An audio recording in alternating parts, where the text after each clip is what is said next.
ABD'li Cumhuriyetçi Senatör Marco Rubio, Uygurlara yönelik hak ihlalleri gerekçesiyle Doğu Türkistan'dan yapılacak ithalatların yasaklanmasına ilişkin hazırladığı düzenlemeye yer verilmeyen 2022 Ulusal Savunma Yetkilendirme Yasası tasarısının oylamasını engelledi. ABD Dışişleri Bakanlığı, İsveç'in Stockholm kentinde düzenlenen Avrupa Güvenlik İşbirliği Teşkilatı Dışişleri Bakanları toplantısı kapsamında gergin geçen Blinken-Lavrov görüşmesine ilişkin açıklama yaptı. Açıklamada ABD Dışişleri Bakanı Antony Blinken'ın Rusya Dışişleri Bakanı Sergey Lavrov'u Moskova'nın Ukrayna sınırında askeri gerilimi tırmandırması durumunda ağır bir bedel ödeyeceği konusunda uyardığı bildirildi. AB Komisyonu Türkiye'deki Suriyeli sığınmacılara yönelik yeni insani yardım tahsis edileceğini açıkladı.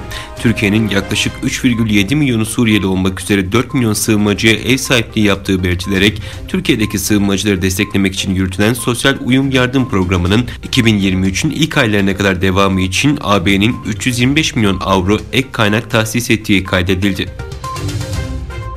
ABD Dışişleri Bakanı Antony Blinken, İran'ın 2015'te imzalanan nükleer anlaşmaya dönmesini isteyerek Tahran yönetiminin müzakerelere katılmak için hala zamanı olduğunu söyledi.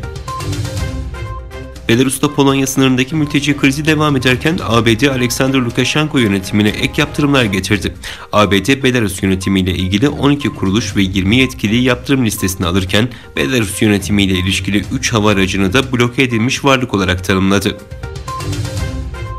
Kanada'da yapılan bir kamuoyu araştırması halkın yarısından fazlasının İngiliz monarşisinden ayrılmak istediğini ortaya koydu.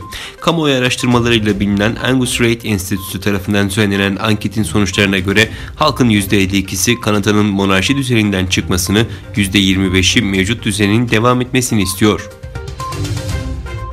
Dünyaca ünlü giyim markası Zara'nın Doğu Türkistan'daki zorla çalıştırmaya dahil olması sebebiyle Fransa'daki bir mağazasını genişletme talebinin reddedildiği bildirildi.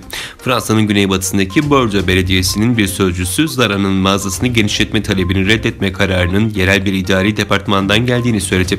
Sözcüye göre kararı veren komisyon, Doğu Türkistan'da zorla Uygur işçi çalıştırma konusunda Inditex ve diğer bazı perakendecilere yönelik bir Fransız soruşturmasını gerekçe gösterdi.